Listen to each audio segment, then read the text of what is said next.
it was a whole gigantic bombshell. I had just turned 19, and I was like a 13-year-old 19.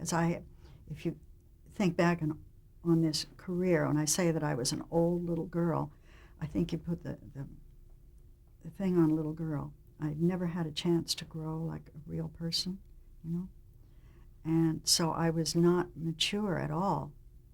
And I had this, and because I had no high school friends, I had nothing to relate to except showbiz and make-believe.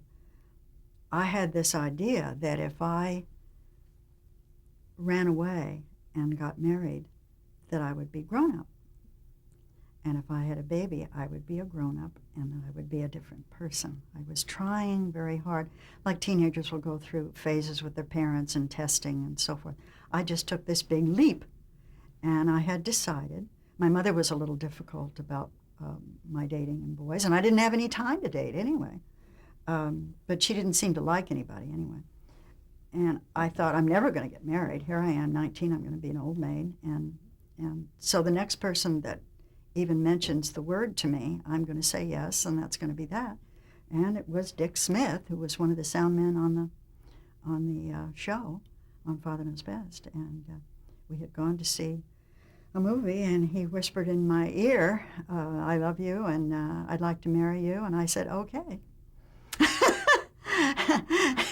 And he said, oh, okay. When do we do this? I said, I don't know. When do you want to do it? I had no idea about anything. And when I say anything, I mean anything. So we ran away a couple weekends later to Las Vegas and got married. And it was a big shock. So everybody assumed that I had run off to get married because of being, pregnant. But that was not the case. And Robert Young, that first morning, had his arm around me, and he whispered me, he said, are you all right? Are you all right? And I said, oh, yeah, I'm fine. Nearly a year later, I had Brian. Rodney had picked out an outfit for me to wear, and he was being very good to me, clothes-wise, and it was a very handsome skirt from I. Magnum, which was a very Tony store at that time, and a cashmere sweater set, beautiful. And he waited too long for me to wear it, and I couldn't get into it. I wore it when I came back.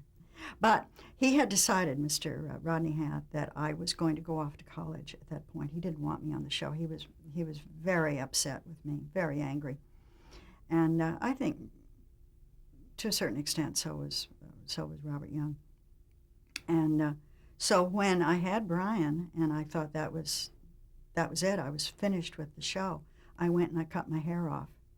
And I cut it real, real, real short, kind of like it is now, because it was easier with a new baby to have real short hair.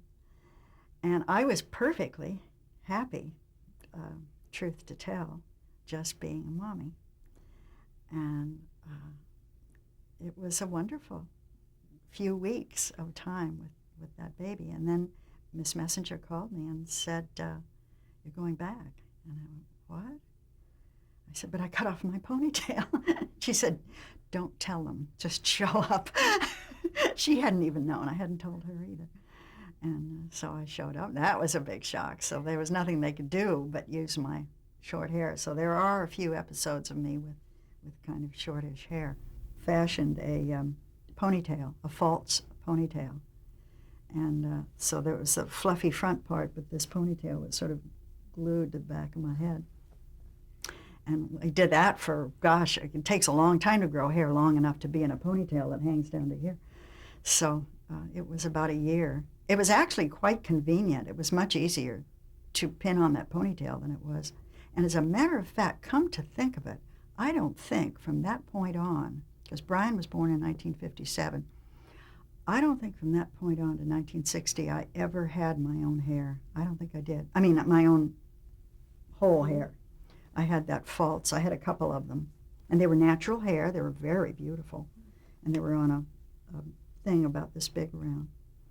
And they would just cover my hair over that, pin it all on. It was much easier.